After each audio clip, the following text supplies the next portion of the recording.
Salve, calamares. Bienvenidos a este programa, a un programa especial, un programa en el cual vamos a celebrar vamos a conmemorar el regreso del hijo pródigo de nuestro Acuílifer de cabecera, que después de haber estado en el Valetudinaria durante un tiempo largo, el portar el águila no perdona, tuvo que defender la muerte en una gran batalla y casi le cuesta su integridad física, y ya está aquí de nuevo pues para que lo veréis, que lo podráis ver en vídeo, porque esto en teoría lo vamos a hacer en vídeo y en audio. Si podéis verle el careto, ¿vale?, en el vídeo de YouTube, pues os daréis cuenta de que el hombre ha pasado por un hospital, no hay más que verlo, porque está demacrado. Parece que te haya pasado una cohorte entera de auxiliares o un ejército querusco por encima. Ángel, ¿cómo estás? Pues, hola, calamares. Pues los rumores sobre mi muerte son prematuros. No exagerados, pero prematuros. He luchado, Sergio, no contra bárbaros. Los bárbaros ya no me asustan. Yo saco mi gladius y no se acerca a mí ningún bárbaro, porque tengo la primera cohorte que me defiende. El que se acerca a más de 50 metros le cortan el gañate, así que se muere. Pero hay unos bichos chiquititos que le llaman virus, que han entrado en mi cuerpo y me han dejado primero con fiebres y después con problemas respiratorios, ¿no? Y esta batalla solo se gana en el Valetudinaria rezándole a los dioses.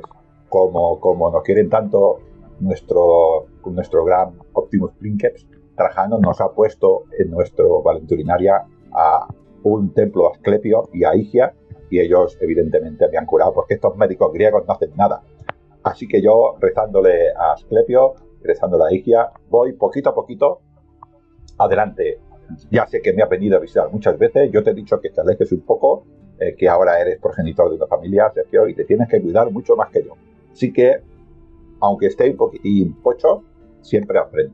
Bueno, y contentos que estarán todos nuestros oyentes y videoyentes de tenerte ya de nuevo aquí, porque me dejaste ahí un gran reto de hacer ese programa especial de 1000 suscriptores, y aprovechando que no estabas y que estabas convaleciente, vaya, que podías estar en el mundo de los vivos o en el mundo de los muertos, estabas como ahí en un impasse, ¿no? En cualquier momento el águila tenía que buscar un sustituto, ¿no? Pero bueno, yo contaba con, ¿no? Yo en este caso aproveché pues para irme al antiguo Egipto y hacer un programa especial para celebrar los 1000 suscriptores en iVoox, en Calamares a Romana, desde aquí ya os damos las gracias, y me fui a Egipto y hice un programa sobre Tutmosis III. Eso quiere decir que gustó bastante, tengo que decir que los comentarios han sido bastante positivos, y eso te saca un poco de la línea o de tu zona de confort. Quiero decir que llegará un día que también tendrás que lanzarte a la palestra y dejar tu zona de comodidad y volver a hablar sobre Egipto, porque la gente, el pueblo de la República Calamar nos lo ha pedido. El pueblo de la República Calamar es soberano y yo me adaptaré. Siempre pensaré lo siguiente: cada vez que hablas de Egipto, yo pensaré en el faraón Augusto, y esto siempre, quieras o no, siempre a mí me da tranquilidad. Así que podemos pasar por todas las tierras del Mediterráneo, que todas fueron tierras de Roma, así que de todas maneras hablamos de Roma. Oye, pues encantado de que estés aquí. Y antes de meternos en harina con el tema de hoy, porque hoy es un tema bastante interesante que seguro que os encantará, porque es un tema que ya llevamos bastante tiempo queriendo hacer. De hecho, iba a ser el tema especial para los 1000 suscriptores en ese programa, y vamos a hablar de lo que vamos a hablar hoy. Pero no lo hice porque yo quería hablar de este tema contigo, porque me parece que es un tema que nos gusta, que nos apasiona y que puede traer muchos puntos de vista y que podemos aportar mucho los dos. Entonces, por eso decidí hablar de Egipto y dejar este tema para hoy. Pero antes de meternos en la Guardia Pretoriana, en este dilatado y extenso tema que es la Guardia del Pretorio con todas sus historias. Bueno, cuatro cositas y 4 detalles que tienen los pretorianos.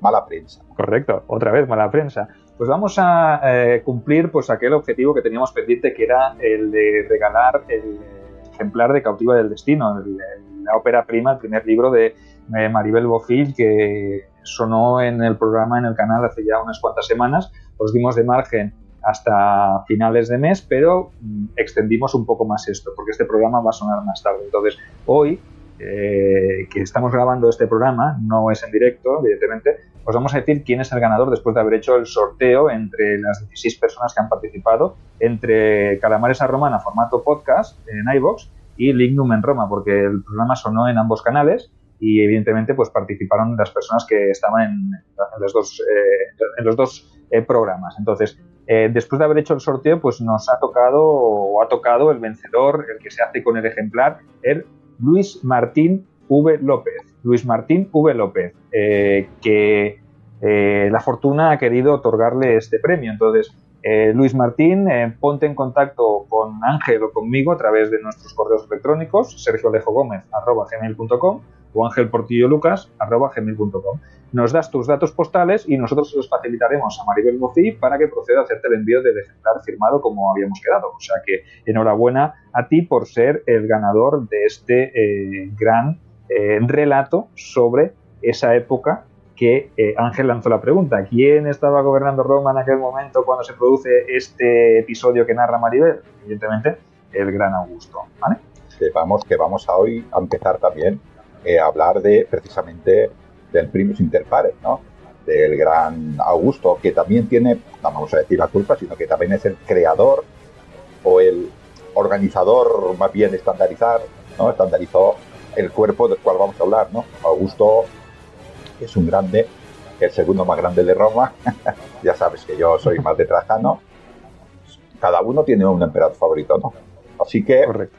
Recuerdo al ganador que se ponga en contacto con nosotros, angelportillolucas@gmail o sergioalejogomez@gmail. Tampoco somos muy originales en esto de los correos, ¿no?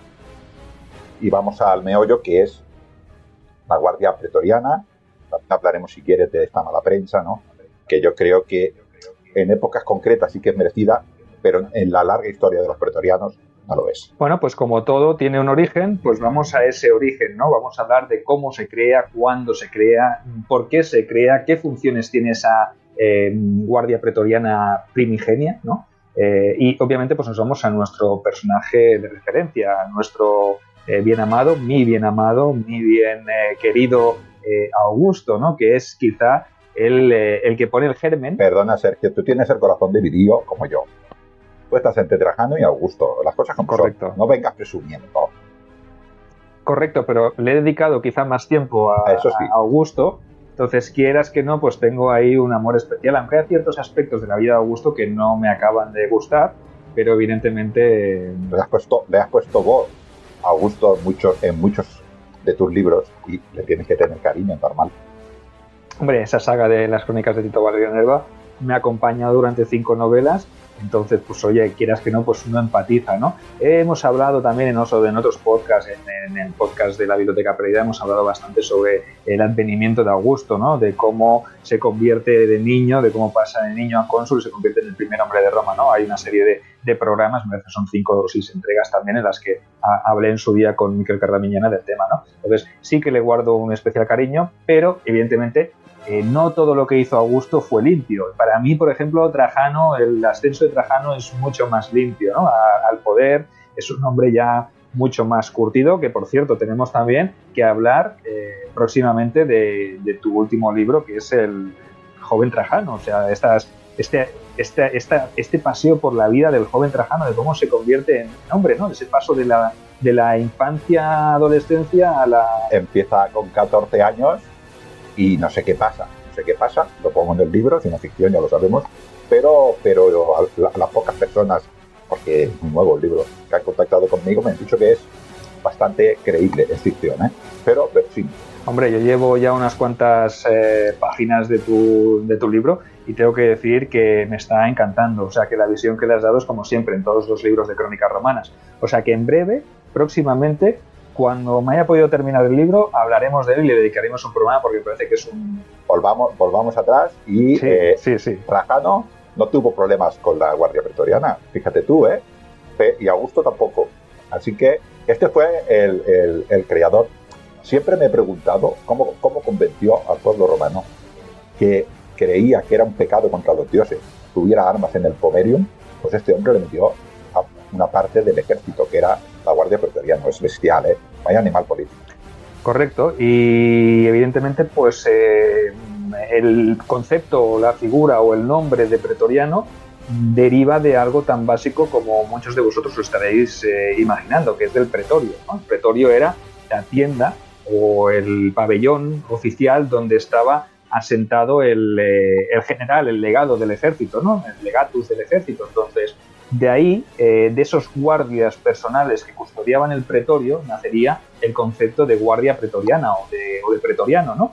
Y eso es lo que utilizó Augusto pues, para crear este cuerpo, esta especie de cuerpo de élite que velaría más que nada por su propia persona. Pero obviamente, antes que él, antes que Augusto, ya hubo en este caso, generales de época republicana que se rodearon de sus propias guardias personales, ¿no? Como por ejemplo el Publio Cornelio Escipión Emiliano, nieto del africano, ¿no, Ángel? Que ya se sirvió de una guardia de corps. Se me pone la piel de yo cuando veo Cartago del Entael, Dios, qué grande es Emiliano.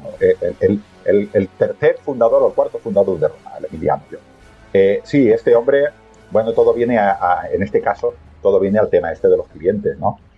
Pues los clientes y los mejores legionarios se los puso, como dices tú, a protegerlo. Eran unos beneficiarios, eran unos legionarios especiales que su misión principal era defender al legatus, que era la persona que tenía el imperio. En este caso, Escipión Emiliano es un general de reconocido valor, ¿no? Tuvo Numancia, tuvo Cartago, ¿no? Y tenía este cuerpo que su misión no era ganar las batallas, su misión no era luchar, que también lo hacía, sino que era defender al legado. En este caso era una guardia más bien privada que lo defendía él, ¿no? Y esto se fue extendiendo, ¿no? También dicen que Julito, nuestro amigo el divino César, también tenía algo parecido. En este caso muchos de ellos eran hispanos y su misión era defender a la persona que tenía el imperio, que era el más importante, en este caso de la legión. Un hombre como Julio César, si perdía la vida en batalla, se perdía la batalla seguro. Y esto quizás inspiró también a Augusto a hacer esto.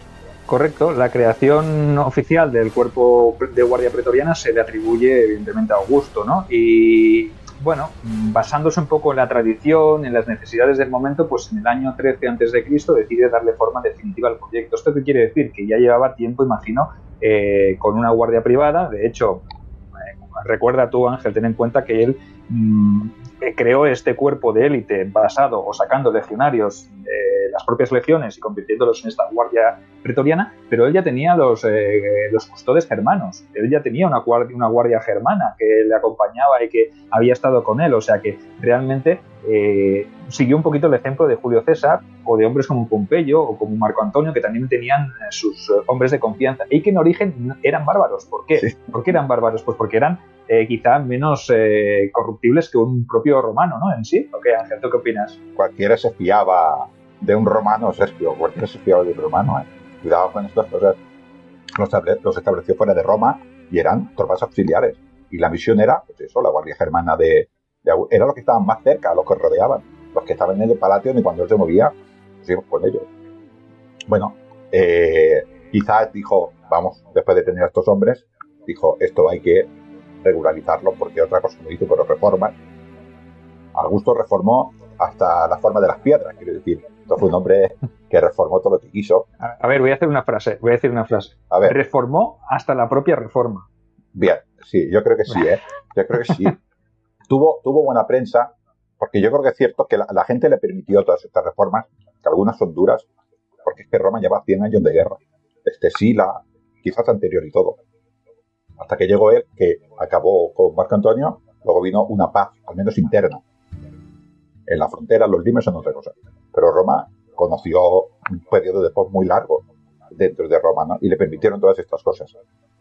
Y organizó, pues, hizo una dotación, una guarnición en Roma. Huidiles, los vigiles, las cohortes urbanas y los pretorianos. Y todo esto es para asegurar Roma, para asegurar la paz en la misma ciudad y para asegurar, evidentemente, su propia vida, ¿no? De ahí salieron los pretorianos. Correcto, pues evidentemente los pretorianos eran el único cuerpo militar permitido dentro del Pomerium Sagrado de Roma, como había dicho Ángel, ¿no? ¿Qué poder tenía que tener este hombre pues, para que le dejaran meter gente armada dentro del Pomerium, de uno de los recintos sagrados de la propia ciudad, ¿no? El alma, el corazón de la ciudad, ¿no? Entonces, evidentemente en principio se crearon 9 cohortes pretorianas, formadas cada una de ellas por unos 500 hombres, y de estas 9, según Suetonio, solo 3 estaban acuarteladas en lo que era la ciudad de Roma, en lo que era la capital, la urbe, ¿no?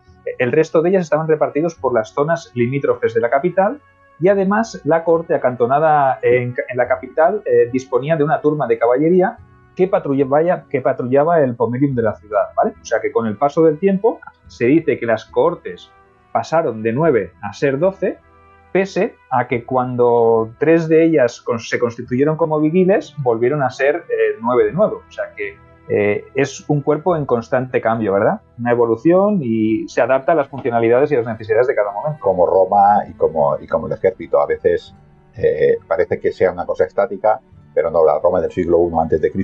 no es la misma que la del siglo II, ni tan siquiera la Roma del 31 a.C. es la del 13. Dicen que en esta época, Sergio, no había todavía casa pretoria, no había un cuartel de los pretorianos, y los pretorianos vivían en hospedaje.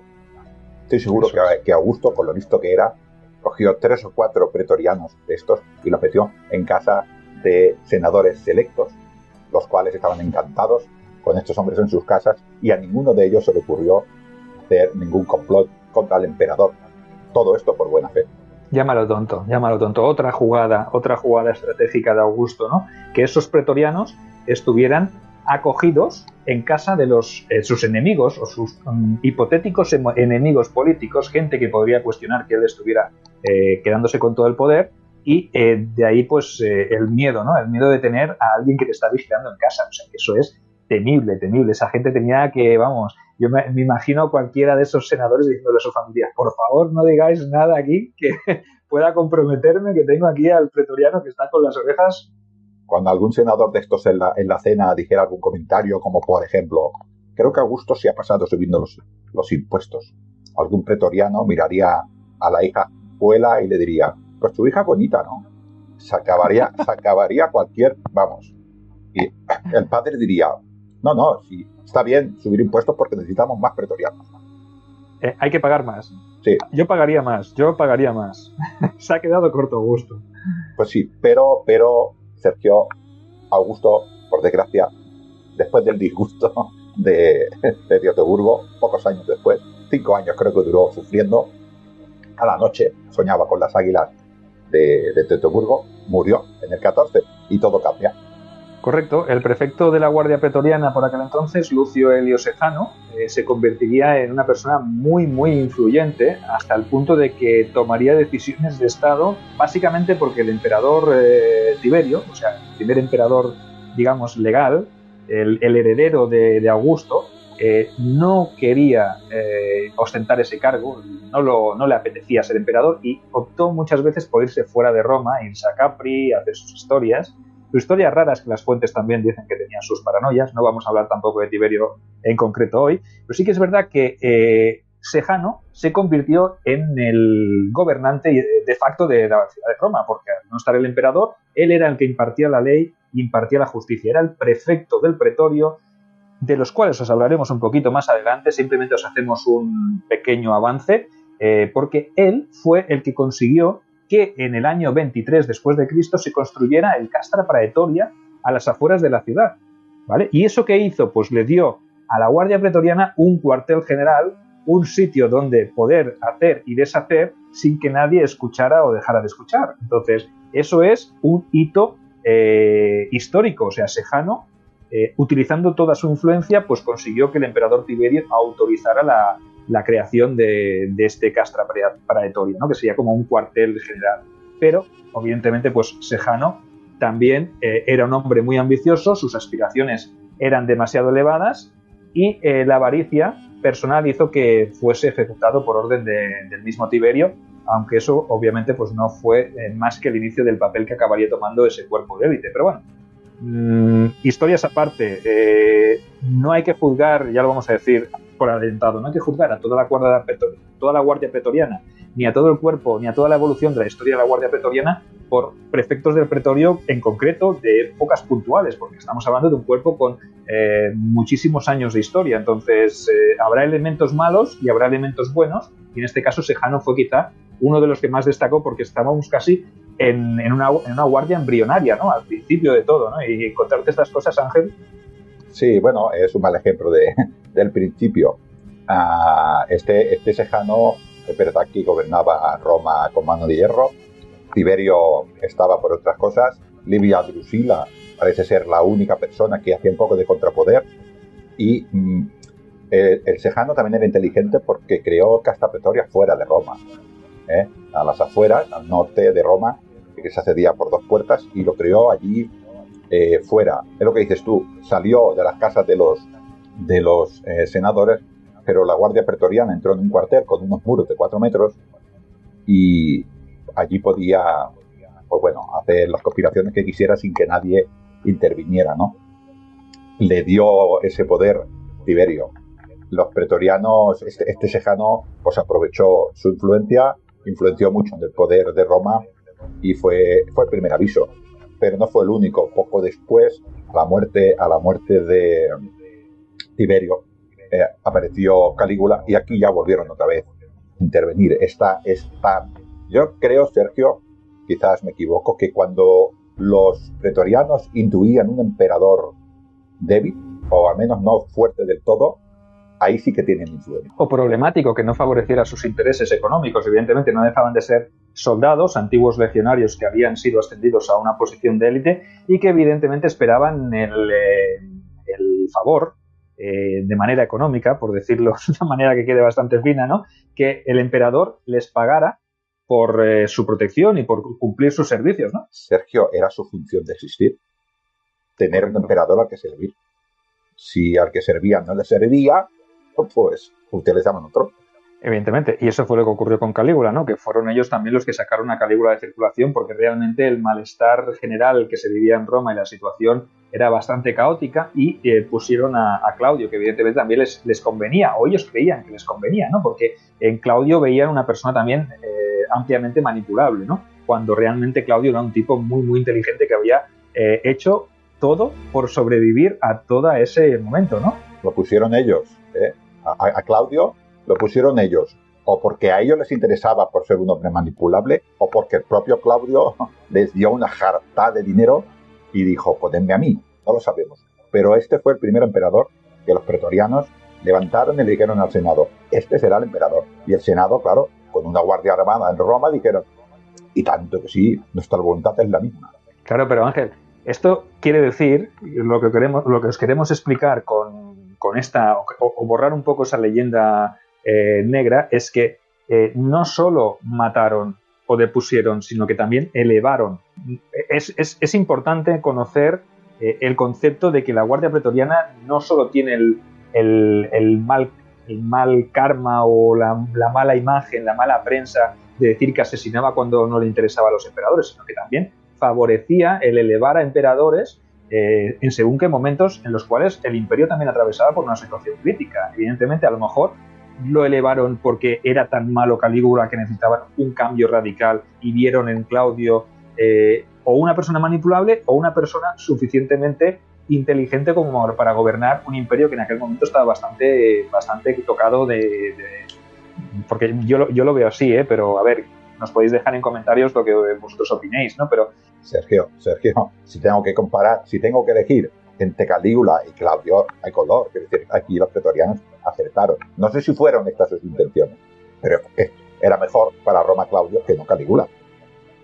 No, evidentemente. Y después de estos, pues evidentemente hay una larga lista de emperadores que cayeron bajo las espadas de los guardias pretorianos, desde el propio Domiciano, que había sido elevado por la propia guardia, hasta Nerva, hasta Pertinax, que solo gobernó 86 días, o Caracalla, ¿no? O sea que esos son los más conocidos. Y además destronaron a otros tan importantes como, por ejemplo, Nerón o el propio Vitelio, que también posteriormente fue ajusticiado por la misma guardia del pretorio, ¿no, Ángel? O sea que la lista es evidentemente larga y evidencia que jugaban un papel muy importante dentro del futuro del propio imperio. Eso nos da que pensar, pero no siempre para matar, sino que a veces para colocar a gente de sus intereses. Sí, bueno, es como he dicho, la larga historia de los pretorianos de 300 y pico de años, pues hay épocas de todo.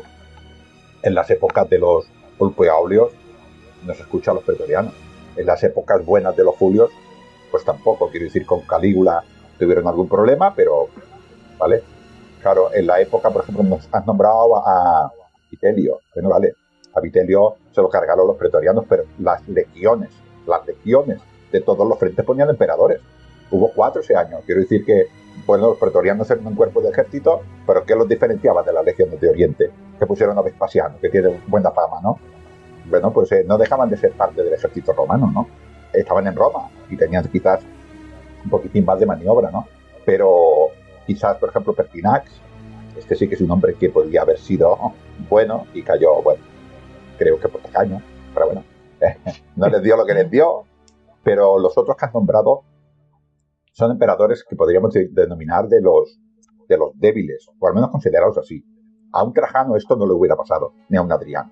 Hombre, claro, desde Domiciano, desde Nerva, pasa toda la dinastía Ulpio-Aelia, ¿vale? Y pasan todos los emperadores hasta llegar a Cómodo, y ninguno de los buenos emperadores, de los llamados 5 buenos emperadores, ninguno tuvo problemas con la Guardia Pretoriana. Estamos hablando de 100 años en los cuales la Guardia Pretoriana no aparece más que para ir a combatir, que de eso luego hablaremos también. Utilizarán a la Guardia Pretoriana como fuerza de choque y como fuerza de combate. Entonces, cumplirá su función. ¿Eso qué quiere decir? Que el gobierno era estable, que se controlaba a la Guardia Pretoriana, aunque la Guardia Pretoriana no necesitaba intervenir en los asuntos de Estado, porque no había un emperador débil, ¿vale? Es a partir del año 182, cuando muere Marco Aurelio, que el que se eleva es Cómodo, que a partir de ahí sí que la situación cambia un poco, ¿no, Ángel? Claro, cambia un poco, pero Sergio, cambia un poco, no los pretorianos, toda Roma.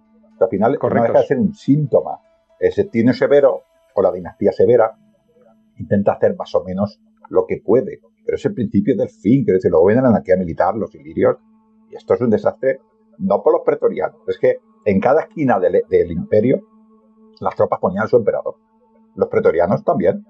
Claro, estamos hablando no de un síntoma de crisis dentro de la Guardia Pretoriana, sino que a lo mejor la Guardia Pretoriana aprovecha también que el imperio está pasando por unos momentos de crisis para decir la suya también, como lo podían hacer las legiones de Panonia o las legiones del Rin, porque de hecho cuando es asesinado cuando es asesinado Cómodo, en el año 192, no pasa ni un año que hay 4 o 5 emperadores, y que el que viene es otro general que ha sido Septimio Severo, que es un legado que está elevado por parte de sus propias tropas. O sea que realmente no deja de ser tampoco o también una imposición por parte del ejército. Pero al final Albino creo que lo pusieron las tropas de Britania, a Septimio creo que lo pusieron en Oriente, al pobrecito de Dinio Juliano lo pusieron los pretorianos. Dice que compró el título, pero igual es mala prensa, yo qué sé. Es que estas cosas son complicadas, ¿no? Pero al final es el síntoma del movimiento. ¿Por qué los pretorianos hay que darles mala fama que las legiones de Britania o las de Oriente, que pusieron también emperadores? Fueron 5 emperadores ese año. Eso es. El que se alzó con la púrpura, pues ya sabéis que fue Septimio Severo, y lo primero que hizo... El mejor de todos ellos. Sí, lo que hizo fue realmente, cuando llegó a Roma, pues instaurar su propia Guardia Pretoriana. De hecho, dicen que arrinconó a los pretorianos de Roma, los obligó a desarmarse, si no, algunos los ejecutó y todo, y obviamente pues él puso su propia Guardia Pretoriana con su propia gente de confianza, y lo primero que hizo fue instalar una legión muy cerquita de Roma para mantener controlado al Senado y para que nadie se le alzara, ¿no? Que es una legión más los pretorianos suyos. O sea, imaginaos el control político que había en ese momento en Roma. Yo creo que la legión, la segunda pártica, que eran soldados, dijéramos, estándar, eran para controlar a los panonios, a las 3 cohortes que estaban en Roma, porque estos panonios, que creo que muchos de ellos era la primera vez que entraban en Roma, y para ellos los romanos sería otra ciudad más, igual hasta enemiga, ¿no? Así que quizás los puso para eso. Pero no, como dices tú, dotó al prefecto de Pretorio, que para él era un hombre de confianza, porque además Septimio Severo se peleaba todo el rato, así que era un poco, estaba de guerra. Bueno, él no es que estuviera de guerra, en las fronteras le pedían guerra, ¿no? Y puso a un hombre allí de confianza, pero le dio mucho poder. Tenía estas legiones y tenía también la segunda pártica. Son muchos hombres para controlar al Senado. Evidentemente el Senado no miró muy bien a Septimio Severo, ni a toda su dinastía. Correcto. Luego entramos, como ya sabéis, en el periodo de la anarquía militar, donde hay muchos emperadores. La Guardia Pretoriana jugará un papel muy importante también, y nos plantamos en el año 284 después de Cristo, cuando se eleva al cargo de emperador Diocleciano, ¿vale?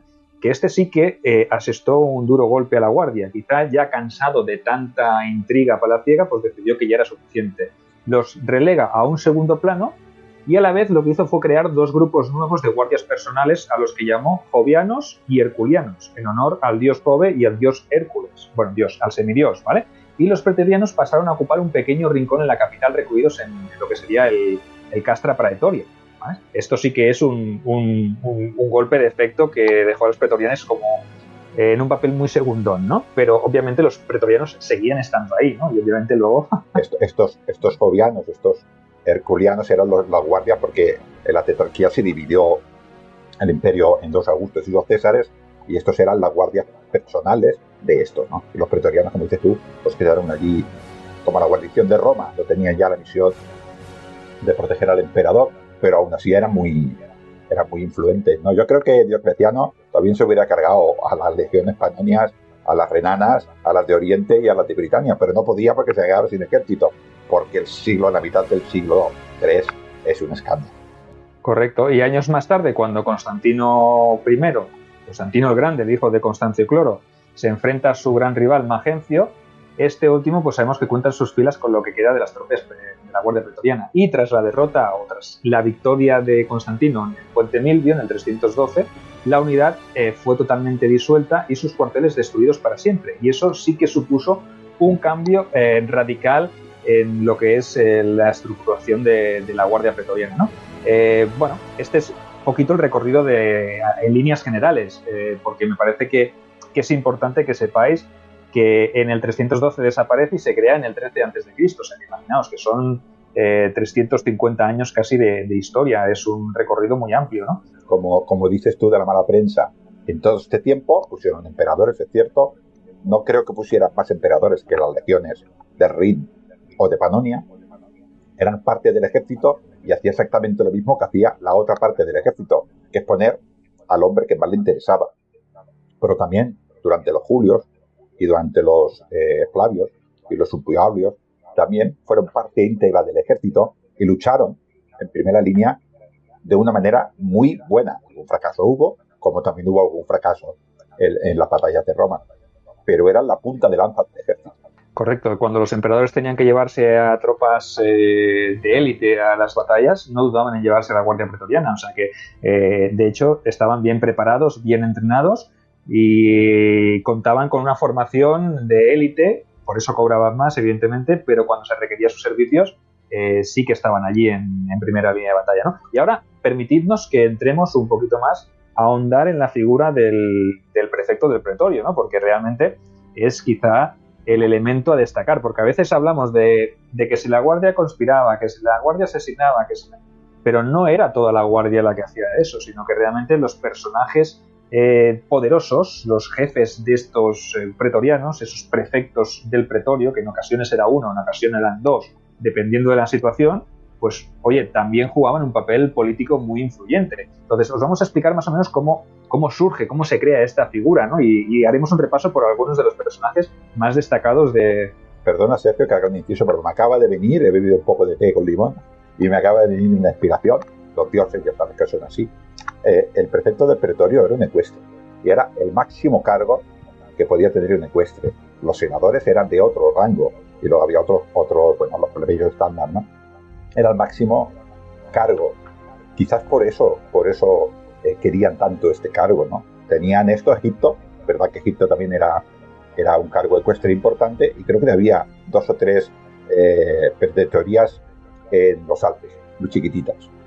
Y esto era lo máximo que podía alcanzar un ecuestre. Esto quizás es lo que hace que lleguen hombres con tanta ambición allí, porque este es el sumo, lo más increíble, lo más fuerte que puede hacer un ecuestre, ¿no? Con lo cual, esos hombres serían muy ambiciosos.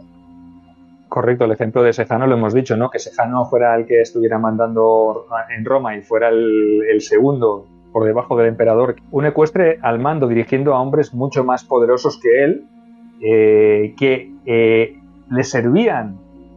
Imaginaos, es que es la paradoja de la situación, ¿no? Imaginaos cómo podían sentirse estos prefectos del pretorio y cómo podían ser de ambiciosos, que es lo que dices tú, Ángel, ¿no? Hombres de un estatus social más bajo llevando prácticamente las riendas del imperio o influyendo directamente sobre el propio emperador, ¿no? O deponiendo, matando, colocando. Sí. O sea, esto es un... Además, le pones quitando del prefectus urbi, que tenía las 3, también fue variando como todo, ¿no? Las cohortes urbanas, toda la guarnición de Roma, los vigiles también estaban a cargo de un prefecto vigiles, pero estaban también en el pretorio, o dependía también del pretorio. También tenía las otras cohortes pretorianas que estaban en Italia, pero es que también se extendió el poder a las tropas que había en Italia, incluso las navales. O sea, era un hombre que tenía un poder militar importante, pero es que además estaba junto a Roma. Las legiones tardaban en llegar. Cualquier legión que quisiera apoyar al Senado tardaba en llegar, ¿no? Así que tendrían que ser hombres, los hombres que hubo tuvieron que ser hombres de gran, ¿cómo diría yo?, de gran servicio a Roma, que ellos pensaban que le estaban haciendo un servicio a Roma. Pero si fuera un hombre ambicioso, tenía en sus manos todo lo necesario para controlar el poder. Hostia, es que imaginaos, tropas terrestres e incluso, como ha dicho Ángel, flotas de guerra como la de Rávena y la del Miseno, que esto es importante. Ostentaban también el mando de milicias rurales y de otro tipo de tropas que eran las llamadas stationari, que estos eran los que se encargaban de combatir a bandidos y prevenir posibles revueltas. O sea que imaginaros, tenían funciones militares, además funciones políticas también, y el prefecto del pretorio además se encargaba del abastecimiento de todas esas tropas que estaban bajo su mando.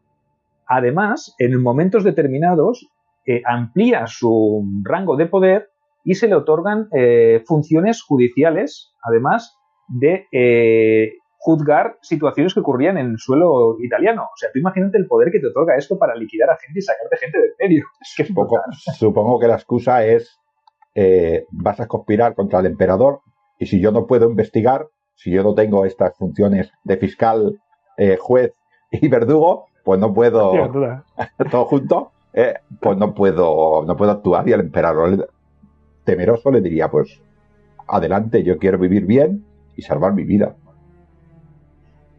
Bueno, hasta la aparición de la figura del prefecto del pretorio, como ha dicho Ángel, pues el que hacía esa tarea de seguridad en la ciudad pues era el prefecto de la ciudad, pero evidentemente este no tenía tanto radio de acción, sino que abarcaba solo las cortes urbanas, con lo que tenía un poder mucho más limitado.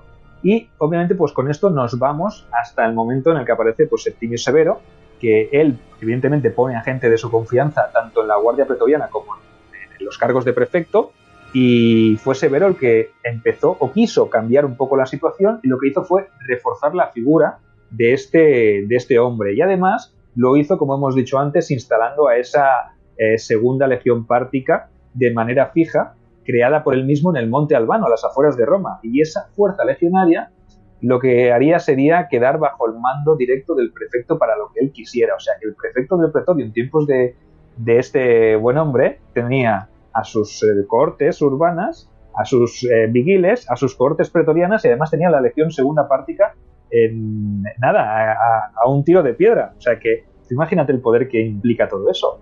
Es que ¿quién le sopla al prefecto? ¿Quién le sopla? Nadie. Yo me imagino que la visión que tenía Septimio, supongo que él intentaría buscar un hombre que él pensaba que era de perfecta confianza, ¿no? Pero yo me imagino que él veía que había problemas en las fronteras, y un poco la visión romana esta del dictador y del magister equitum. O sea, yo tengo que dejar aquí un hombre que tenga mucho poder para controlar la ciudad, porque yo no voy a estar como dictador, como emperador en este caso. Septimio Severo hizo muchas campañas, ¿no? Y quizás yo creo que no temía tanto a los enemigos externos de Roma como a los internos, claro. Puso a Plauciano, a un amigo suyo de confianza que había sido oficial en su legión, y allí pues obviamente pues tiró un poco de contactos, ¿no? Y Plauciano era un hombre que le rendía cuentas a él y le debía todo a él. Claro. Entonces... Y los mismos pretorianos eran panonios, eran tropas suyas que habían luchado con él. No eran aquellos antiguos pretorianos hijos de bien de romanos, sino en este caso eran rudos soldados acostumbrados a la férrea disciplina militar, totalmente fieles a su mando, ¿no? Y bueno, él pensó que esto iba a ir bien. Bueno, con Septimio Severo fue bien. No duró mucho, pero con él fue bien. Sí, no, y además autoridad militar, potestad civil y posibilidad incluso en momentos determinados de acuñar moneda. O sea que se encargaba el prefecto de administrar el territorio y de temas judiciales. O sea, como veis, el emperador ostentaba... 2, Sergio. El emperador 2. Correcto. Las mismas responsabilidades que podía tener el propio emperador, ¿no? Cuando Septimio se iba lejos, pues dejaba a Plauciano allí y Plauciano pues hacía y deshacía, ¿no? Evidentemente tendría o mantendría una correspondencia, pero me imagino a Severo diciéndole, me voy a Britania, me voy al Rin. Y le dice, Plauciano, tú, como si fueras yo, como si fueras el emperador, tú mismo, aquí, infórmame, haz y deshaz, que no hay ningún problema, que tienes toda la autoridad. Y todos esos senadores cuando dijeron, buf, menos mal, ya se va Septimio Severo y nos deja en paz. Buah, pero el que se queda no veas, que se queda aquí Plauciano, que es aprendiz del maestro, ¿no? O sea, imagínate la situación. No, yo no querría ser senador. En esta época no querría ser senador. Un poco después no querría ser prefecto del pretorio, pero en esta época no querría ser senador. ¿Pero por qué reacciona así este Septimio Severo? Porque anteriormente con Cómodo había tenido, con Cómodo y con el año de los 5 emperadores, ¿no? Los pretorianos habían tomado partido por los emperadores, ¿no? Cómodo, el buen emperador Cómodo, este tan famoso de la película, he dicho buen emperador de una manera irónica que todo el mundo lo entienda, es el que sale el emperador en la película de Gladiador, ¿no? Pues este hombre, pues bueno, puso a su prefecto del pretorio de plena confianza. El hombre no aceptaba mucho en las cosas y la primera cosa que se encuentra pues es una conspiración para matar al propio Cómodo, ya de un prefecto del pretorio, y dicen que incluso de su propia hermana. Yo no sé si Cómodo ahí fue donde se estropeó. Bueno, debe ser un duro golpe, ¿no? Porque me parece que este prefecto del pretorio, Paterno, por eso digo bien el nombre, Taruntenio Paterno, había servido a su padre como prefecto del pretorio, ¿no? Y lo conservó por lo menos desde el año 180 que subió del poder hasta el 182. Y en el 182 se produjo pues esa especie de conspiración en la cual estaba implicada también la propia Lucila, hermana de Cómodo, ¿no? Para celebrarlo. Y en ese momento, obviamente, pues Cómodo lo quitó del medio, como quitó mucha gente, y obviamente en aquel momento a lo mejor sí que es verdad que cambió el chip, ¿no? Y uno de los consejeros de confianza de Marco Aurelio, ¿no? Pues se convirtió en uno de los principales conspiradores, o que él creía que querían liquidarlo, que a lo mejor sí que es verdad, ¿no? Esto, pues obviamente, pues como ya sabéis, las fuentes no son muy explícitas, ni son muy claras y son siempre partidistas, ¿no? Pero sí que es verdad que eso hizo que él tuviera que adoptar otra serie de decisiones, ¿no? A la hora de designar al siguiente, ¿no? Bueno, se volvió un poco loco, dicen que se volvió un poco loco, tipo Domiciano, y la gente de bien de Roma se fue de Roma porque dijo, igual piensa que soy yo, ¿no? Creo que hasta hombres tan importantes como Septimio Severo y como Pertinax tuvieron que irse de la purga. No sé si hicieron algo o no, pero se fueron de miedo, porque este tío estaba un poco volado. Este tío veía conspiraciones debajo de las piedras. Correcto, y después de la caída del prefecto Paterno, pues ocupó su cargo un hombre de origen itálico, un tal Tigidio Perennis, que se erigió como el hombre de confianza del emperador, fue prefecto y se convirtió en uno de los personajes más poderosos del imperio, y por lo menos hasta el año 185, ¿no? Que fue el año de su fatídica caída, porque obviamente este personaje... 3 años le duró a Cómodo, su hombre de confianza, 3 años. Claro, utilizando esa influencia o esa ambición personal, pues lo que hizo fue convertirse en un grano en el culo para Cómodo, que obviamente cuando se dio cuenta de qué clase de persona era y cómo aprovechaba para enriquecerse a su costa o a costa del imperio, pues también lo liquidó, se lo sacó de en medio, ¿no?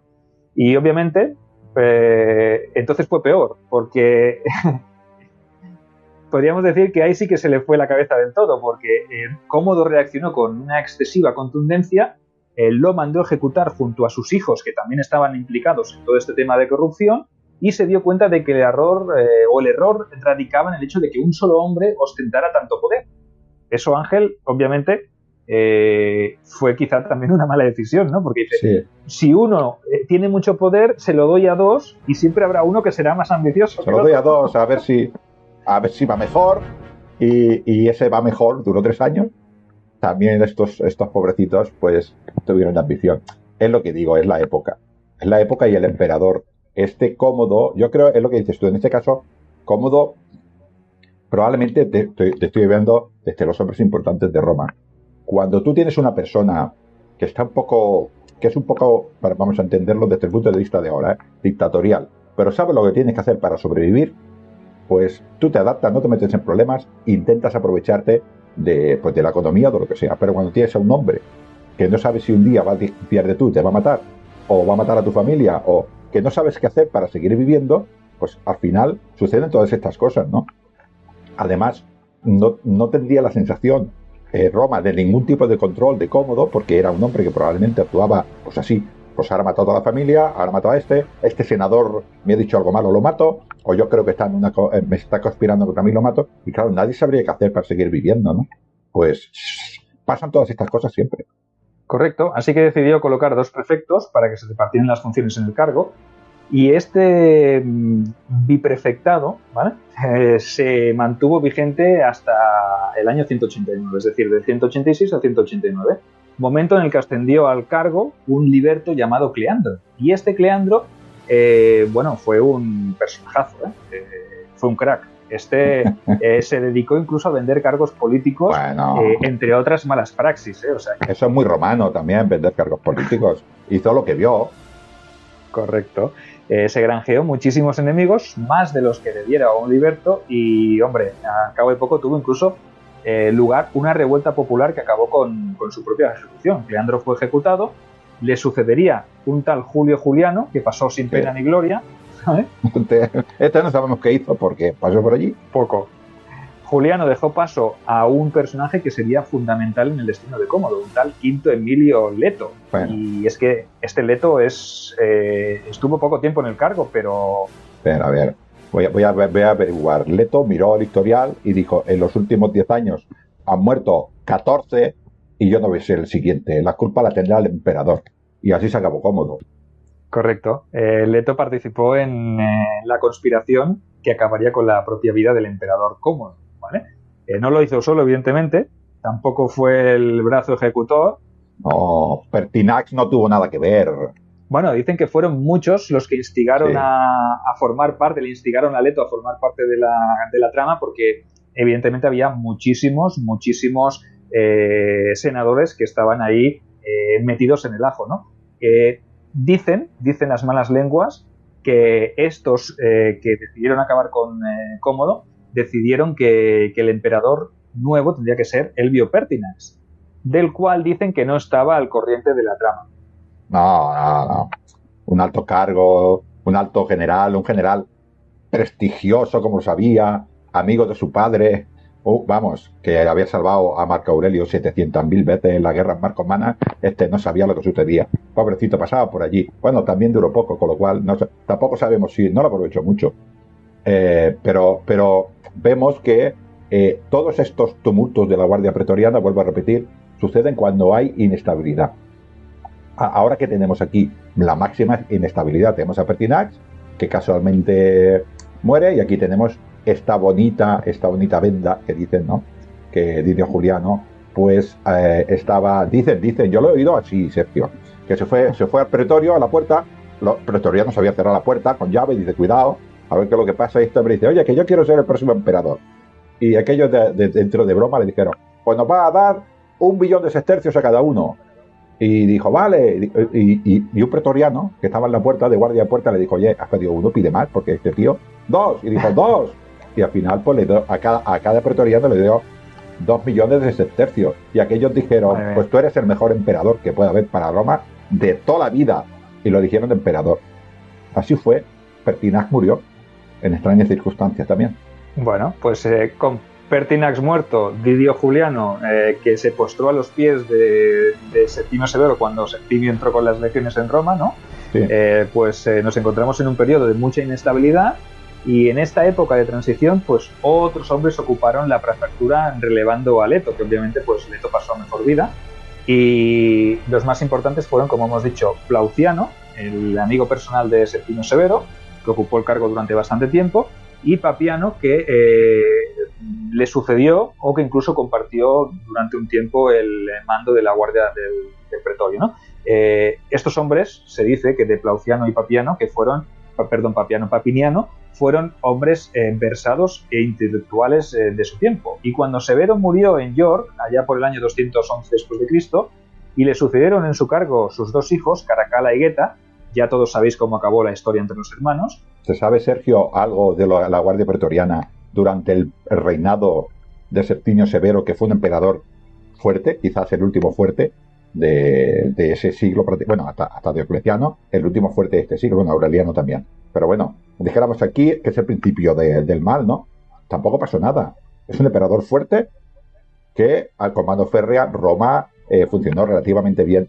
Vino Caracalla, vino Geta, Geta murió en extrañas circunstancias, cayó encima de una espada, dicen, de su hermano, y otra vez volvemos con los problemas, porque era otra vez un emperador un poco falla. Si mata a su hermano, imagínate qué podrían pensar de los demás. De hecho, cuando Caracalla se va a hacer esa expedición a Oriente contra los persas sasánidas, es precisamente el prefecto del pretorio, Macrino, el que se encarga de sacarlo del tablero también, ¿no? Porque realmente quizá lo hizo también por el temor de tener un personaje bastante inestable como emperador, ¿no? Y un día estás de prefecto y otro día piensas, hostia, ¿y si nos hace lo mismo que pasó en tiempos de Cómodo? Pues realmente el prefecto del pretorio aquí se adelanta, toma una decisión seguramente con sus socios y sus subordinados, eliminan a Caracalla y él mismo, Macrino, se convierte en emperador. Pero obviamente luego llega el emperador del niño Heliogábalo, ¿no? Y pues a través de su madre y de todas las Julias, todo el rollo... La superabuela... Correcto, hacen una liada allí, Macrino es asesinado junto a su hijo y elevan a Heliogábalo al poder, ¿no? Y obviamente, pues con esto también entramos en otro periodo de inestabilidad, otro periodo de crisis y obviamente, pues... Heliogábalo sabemos que no hizo las cosas mucho mejor que su predecesor y es dentro de esas excentricidades donde nombra prefecto a un hombre poco capaz, ¿no? Y esa decisión, entre otras muchas, acabarían con una propia conspiración y la muerte del emperador y de su madre, ¿no? Y obviamente, pues, esto es una situación bastante complicada, ¿no? Es curioso, es el único prefecto poco capaz que no fue capaz de defender al emperador. No quiso asesinarlo, no pudo defenderlo. La abuelísima hizo un complot. Dejó que los matara, ¿no? Sí. Qué fuerte, tío. Bueno, vamos a hacer ahora sí mención algunos casos en los que los emperadores fueron asesinados en plena campaña militar en Oriente. Y el primero de ellos pues, fue Gordiano III, uno de los primeros emperadores de esta anarquía militar, un emperador bastante joven, que acudió a la frontera oriental para frenar... Sergio tampoco quería ser emperador. Estaba por Roma, que dicen que iba por los lupanares viviendo la vida, y como fue el único que quedó de su familia, pues le dijeron, tú serás emperador. Y él dijo, anda, pues bueno. Y se sirvió de un gran prefecto del pretorio que fue Timesiteo, ¿no? Que fue un gran prefecto del pretorio, que el pobre tuvo la mala suerte, la mala fortuna de morir, que aparte era el suegro del emperador, de Gordiano III. Tuvo la mala suerte, la mala fortuna de morir en plena campaña. Había dos, ¿no? No me equivoco, es que había dos prefectos, Filipo y este. Estaba Filipo, que era, digamos, Filipo y su hermano eran los que estaban por debajo de Timesiteo, y cuando Timesiteo murió, seguramente a manos de Filipo y su hermano, pues sí. Lo que hicieron fue que Filipo subió y su hermano subieron a ostentar el cargo de prefectos del pretorio, y ya que estaban, ¿no? Obviamente, pues quien dice me cargo al prefecto, pues dicen ya aprovecho y me cargo a Gordiano III, que es un ser débil y que no pinta nada, y yo me erijo en emperador. Filipo el árabe, aquí lo tenemos. De prefecto o del segundo de la prefectura del pretorio a primero, y de primero a emperador. No sé, imaginaos, ¿no? Una situación. Es también... una manera de ganarse el imperio, tío. Pero son tiempos complicados. Claro, Ángel, pero son tiempos complicados donde evidentemente la guardia va un poco acorde a la situación global del imperio, ¿no? Estamos hablando de Gordiano III. Ese año, ¿cuánto hubo? ¿7 emperadores en Roma? Por lo menos, claro. Fue el año de Balbino y Papieno, no sé quién más, ¿cómo se llamaba este? El Tracio, Maximino el Tracio, luego Gordiano I, Gordiano II y luego el tercero. ¿Y este fue el que quedó? Claro, correcto. Estamos hablando de unos años súper convulsos, ¿no? Entonces, evidentemente la guardia iba un poco al son de la dirección que tomaba el propio imperio, ¿no? Entonces, ¿Qué hubiese pasado si hubiese habido un emperador fuerte y estable? Pues seguramente no habría habido figuras dentro del prefecto del pretorio que hubiesen ostentado tanto poder. Esta anarquía militar no deja de ser, pues los pretorianos ponen emperadores y los matan, y las tropas de los demás sitios ponen pretorianos y los matan, ¿no? Caro y Numeriano, padre e hijo, también tuvieron problemas con estos prefectos, ¿no? Un tal Apro, pues también acabó con la vida de estos, ¿no? Pero vuelvo a repetir, es el síntoma del imperio. ¿Y los pretorianos qué son? ¿Que no son imperio? ¿Que viven en una burbuja? No, son parte de todos estos complots. Cuando Numeriano y Caro, yo ahora no soy capaz de recordarlo, pero cuando Numeriano y Caro están en el imperio, ¿cuántos usurpadores había? Pues contar. Pues, ¿y qué los ponía estos? Imagínate. ¿Qué los ponía estos? Por los legionarios. Era la pudredumbre del ejemplo del imperio. De hecho, uno de los generales del momento, Diocles, fue el que acabaría con la vida del prefecto del pretorio, que acabó con la vida de Numeriano, ¿no? y de Caro. O sea que, y realmente Diocles se convirtió en Diocleciano, que fue un militar que se hizo con el poder, también con la púrpura, a través de una guerra civil bastante larga y sangrienta. Y en esos casi 50 años que dura la anarquía militar, el emperador que podríamos salvar, es decir, lo podemos salvar bien, es Aureliano, dijéramos que con notable, y después ya viene Diocleciano. Todo lo demás es un desastre total. Evidentemente, antes de Aureliano estaba Claudio el Gótico, pero el pobre pues murió de peste y no le dio tiempo de hacer muchas cosas. No digo que haya más buena intención, no, pero no pudieron hacer prácticamente nada. Y Aureliano sí, el restitutor Orbis, ¿no? Pero que quiero decir en este aspecto, quiero insistir lo que he dicho al principio. Al final la Guardia Pretoriana se comporta como se comporta el ejército romano, porque es parte del ejército romano. No vive fuera del ejército. Iba en campañas con el ejército. Muchas veces muchos pretorianos estaban, aunque no fuera toda la guardia, iba parte del ejército pretoriano, por ejemplo, en intendencia. O sea, vivían, olían lo que pasaba en la frontera. Estos hombres iban y venían, con lo cual siempre había un contacto y se comportaban exactamente igual. Lo que pasa es que tiene esta mala prensa en esta anarquía militar bien ganada, las cosas como son, pero tanto como el ejército, ¿no? Tuvo que venir un emperador fuerte como Diocleciano y se puso paz otra vez. Correcto, y con ello pues saltamos al principio del fin, ¿no? Nos vamos a esta tercera parte del programa de hoy, en el cual pues vamos a hablar del final de esta Guardia Pretoriana. La vamos a relatar un poquito más extensamente, ¿no? Y para ello pues nos trasladamos evidentemente a inicios de la tetrarquía, este modelo de gobierno instaurado por Diocles que fue Diocleciano, y que fue general, que se convirtió en emperador y que puso dio inicio al fin de este longevo y complejo periodo conocido como la anarquía militar. Este emperador, Diocleciano, contó con unidades de guardia pretoriana, evidentemente no la erradicó del todo, ya hemos dicho que la relegó a un segundo plano, porque en esta repartición del imperio a manos de 2 Augustos y 2 Césares, pues obviamente se necesitaban también unidades de custodia.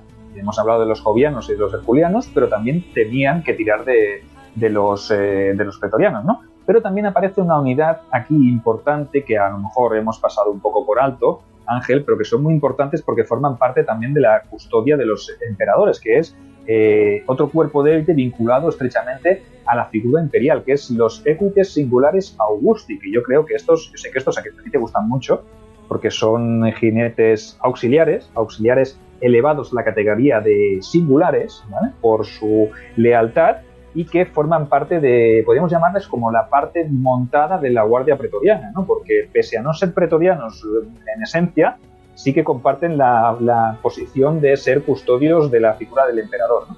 Y además los más cercanos al emperador. Y vuelve a hacer otra vez la teoría, no tanto como Augusto, que Augusto cogió directamente a germanos bárbaros, cogió a tropas auxiliares, eran lo mejor de la caballería auxiliar del imperio.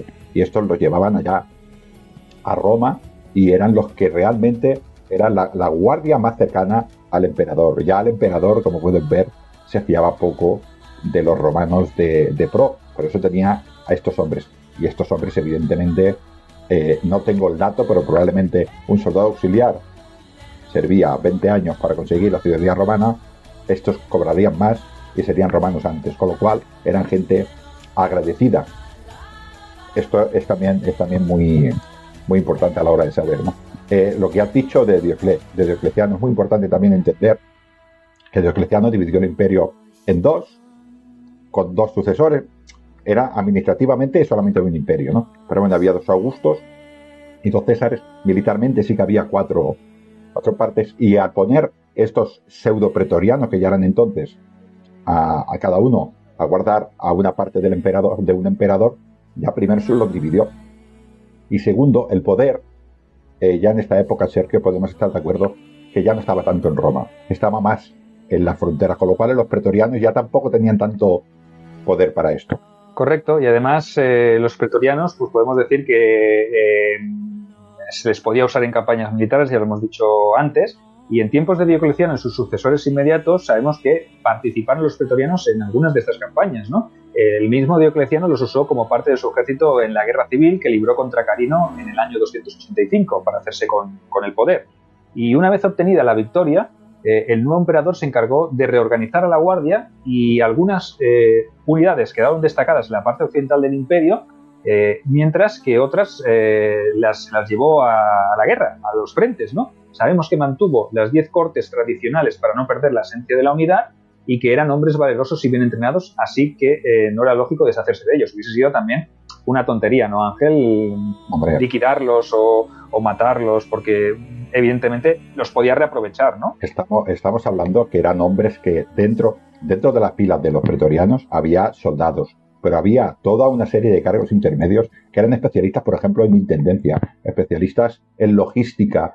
Cuando iban a las guerras, cuando el prefecto de pretorio iba a la guerra, como norma general, si no estaba el emperador, como norma general, cogía el mando de todo ese ejército y llevaba dentro de los pretorianos a personas capaces, a prefectos fabri, a personas capaces de montar toda la intendencia necesaria, crear puentes, todo aquello que fuera necesario. Eran hombres expertos no solo en lucha, sino en logística y en intendencia, ¿no? No podías eliminarlo todo así de golpe, ¿no? Y menos cuando divides el imperio en 4. Todavía es más necesario todo esto, en 4 partes militares. Pues sabemos que en posteriores campañas libradas por su socio de gobierno, por Maximiano, Herculeo, los pretorianos también jugaron un papel muy destacado, que Constancio Cloro, en calidad de César, también los usó en la campaña librada en Britania en el año 296. O sea que, imaginaos. Y tras la abdicación voluntaria de Diocleciano en el 305 y la pronta muerte de Constancio Cloro, la situación se complicó en el imperio, como ya sabéis. El fantasma de las guerras civiles volvió a emerger y Constantino, hijo de Constancio Cloro, se quiso imponer a los demás candidatos a la púrpura. Y uno de sus rivales más directos fue Magencio, que a su vez era el hijo de Maximiano. O sea, imaginaos, el antiguo socio de Diocleciano. Hay un lío de emperadores tremendo. La tetrarquía no es sencilla de entender si no tenéis un esquema delante. Pero bueno, para haceros una idea, vamos al meollo.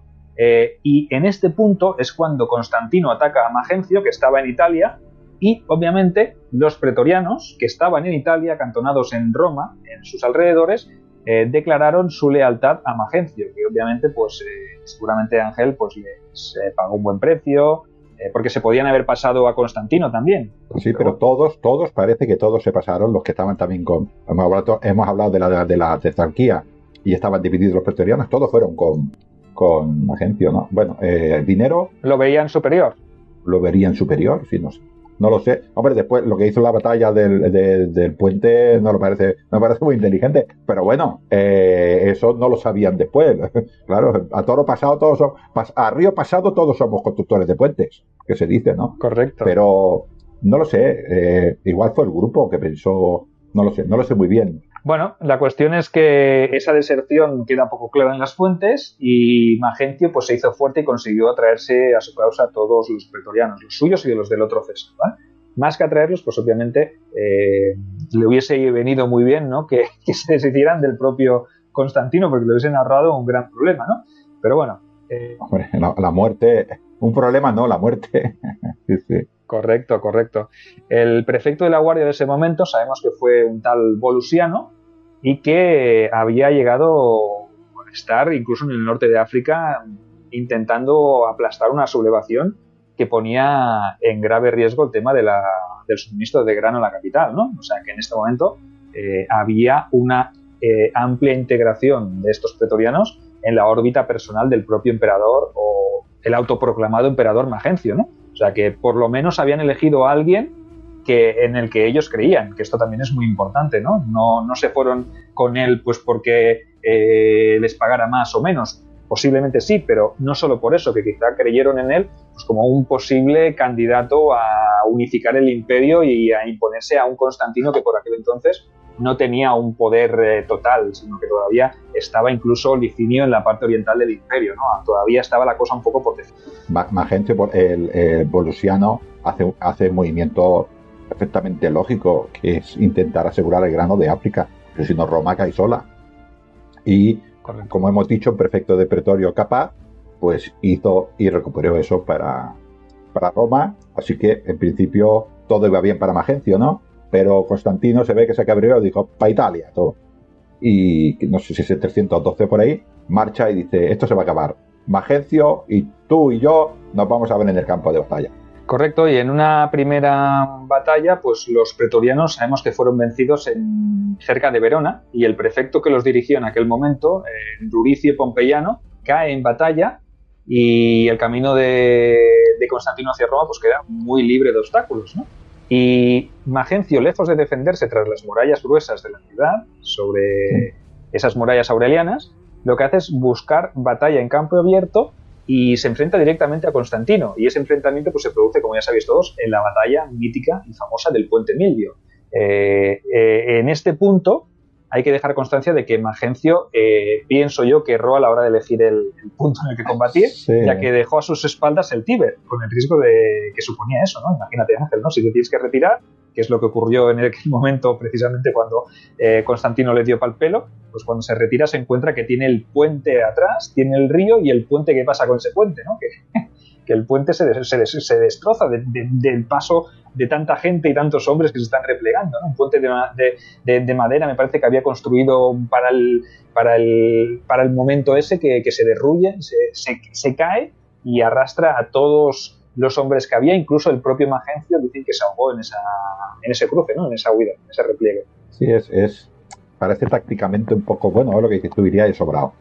Iría de sobrado, dijo, yo tengo mejores tropas que tú, Constantino, no sé muy bien, porque no tiene ningún sentido tampoco destrozar el puente, destrozarlo luego, no sé.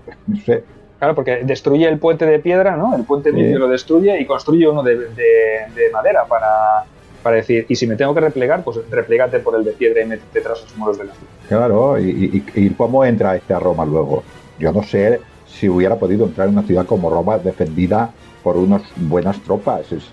No lo sé muy bien. Yo creo que se vería ganador, porque esto no quita... No lo entiendo, porque destrozar el puente y poner uno de madera. Al final colapsó, porque luchó en el mismo puente y colapsó de peso. Estos ingenieros no serían pretorianos, serían otros ingenieros, porque vamos, no calcular el puente para los hombres. Y sabemos que cuando el ejército de Magencio se retiró, pues fueron los pretorianos los que resistieron con firmeza el envite del ejército de Constantino, demostraron de nuevo ser una unidad bien entrenada, ¿no? Y el aguante pues evidentemente tuvo su precio. Muchos o la gran mayoría de estos pretorianos fueron muertos en combate, y lo que ocurrió después fue que sin una cabeza visible, porque Magencio había perecido ahogado en el río, pues el ejército completo se desmorona. Se deja acceso a la ciudad al victorioso Constantino, y este hombre lo primero que hace pues es tomar una decisión sabia, que es disolver la guardia pretoriana, arrasar sus acuartelamientos, acabar con la figura del prefecto del pretorio, y lo que hace es no eliminar a la guardia físicamente, ¿no? A los supervivientes, sino que dice, ¿para qué los voy a matar? Que son hombres valientes, pues los destino a las legiones en las fronteras. Si son buenísimos, si no cae el puente igual no puede pasar. Correcto. No tiene sentido matarlo. Los voy a mandar allí con los sajones y con los francos, a la frontera renana, que disfruten. Pero ya no hay guardia.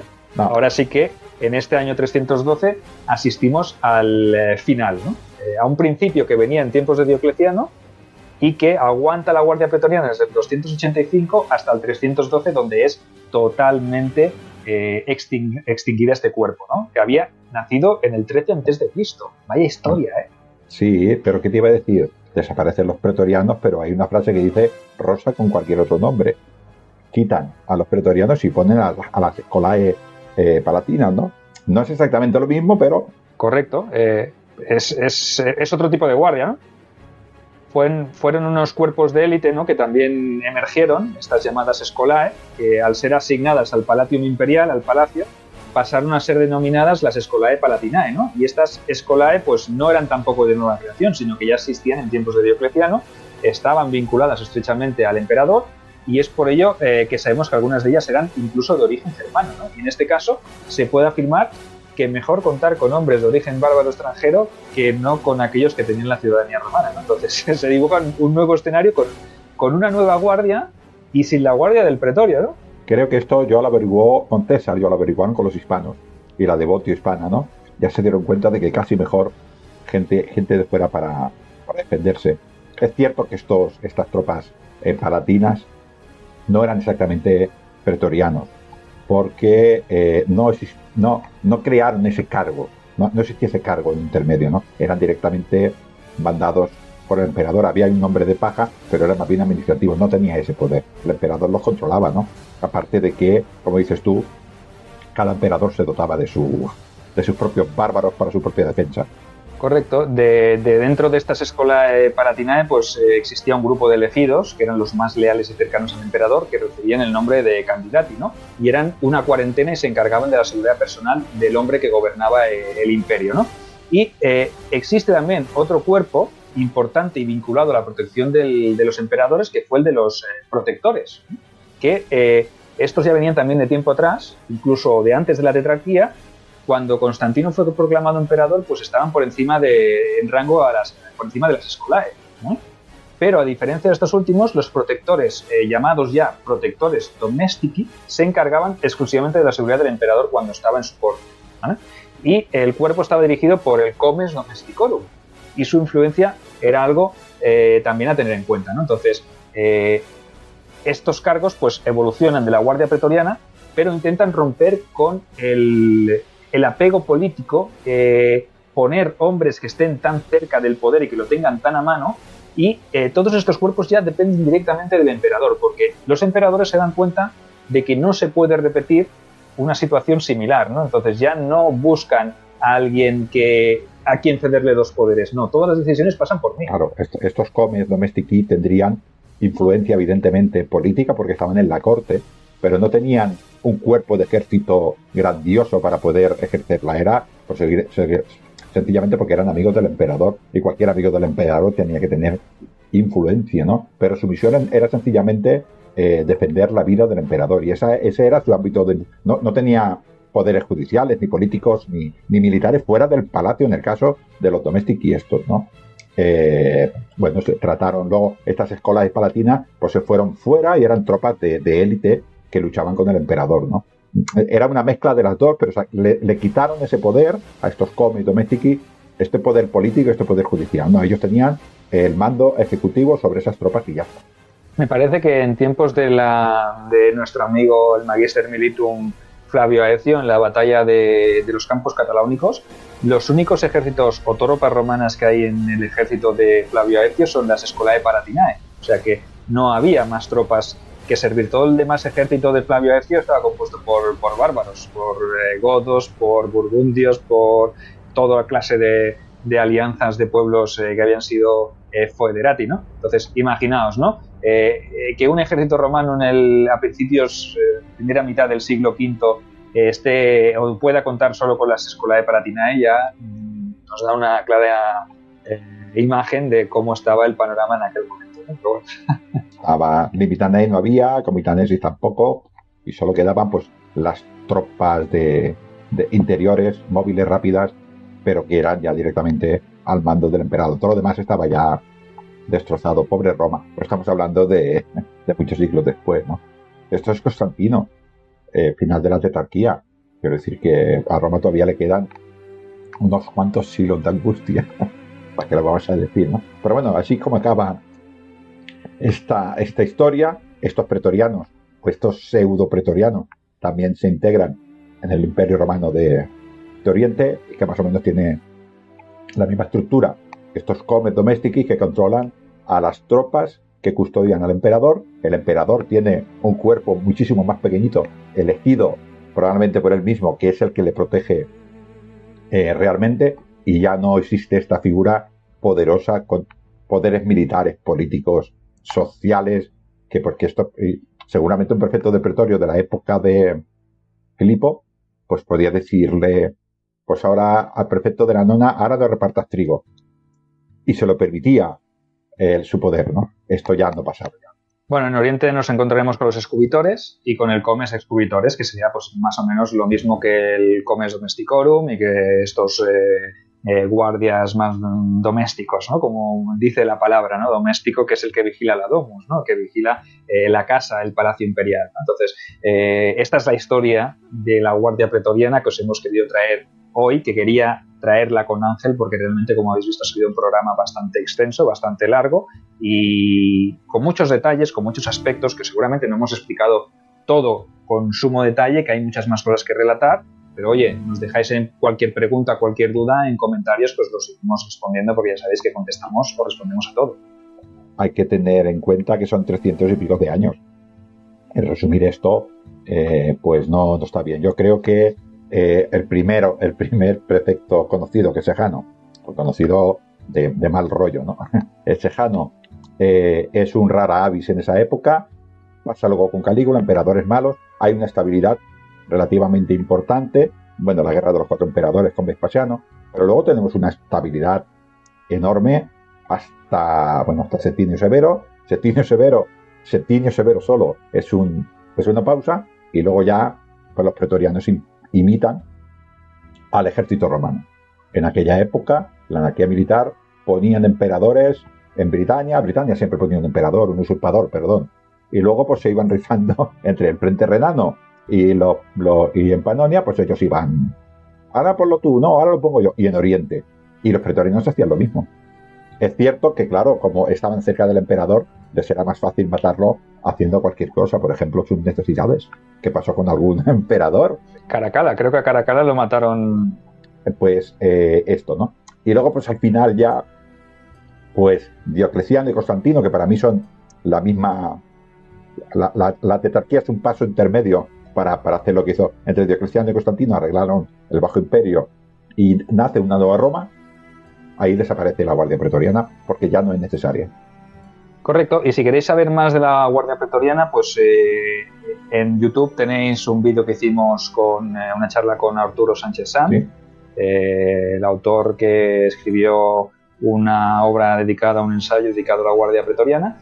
Y para los que sois oyentes de iVoox y no os gusta tanto el vídeo, sabed que de aquí a unos meses pues colgaremos ese directo que hicimos en su día y lo volveremos a subir en iVoox para que lo podáis disfrutar. O sea que no sabemos qué fecha tendrá de lanzamiento, pero este es un gran avance que os hemos hecho y queríamos indagar porque nos parecía un tema muy interesante. Entonces esperamos que para el momento en el que se haya publicado esto ya seamos por lo menos 2.000 suscriptores. Ángel, ya ha pasado un tiempo desde que celebramos 2.000, o sea que si os animáis, sabéis dónde podéis encontrarnos. Tenemos multicanal, podéis escuchar en muchas partes, en muchos sitios, además de Calamares a la Romana en iVoox, de Lignum en Roma en iVoox y de Sergio Lejo en YouTube.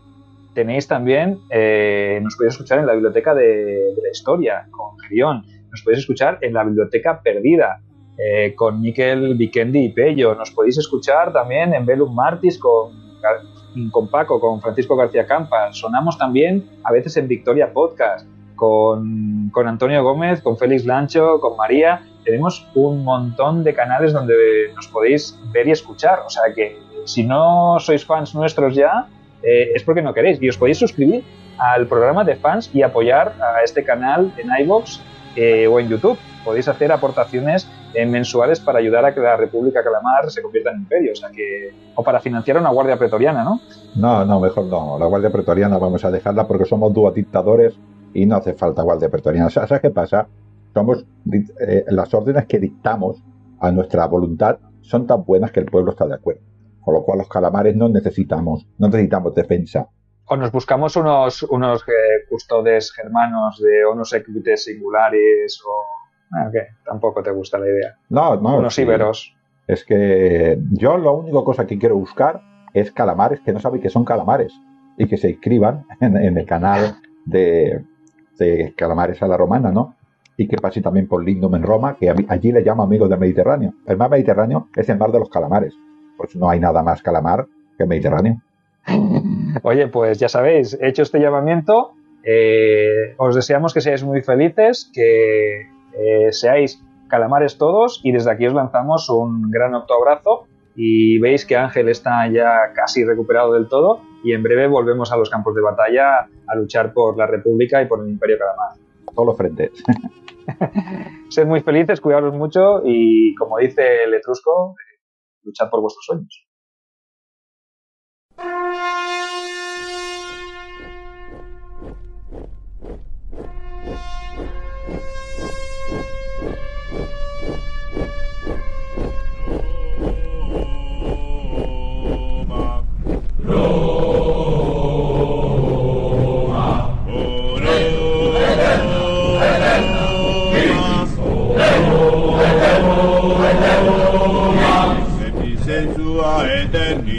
Sensua eterni, orda nostra solum tibi, lepti sensua eterni, vita nostra solum tibi, Leo eterna, victis, Leo eterna, victis, Leo eterna, victis, Leo eterna,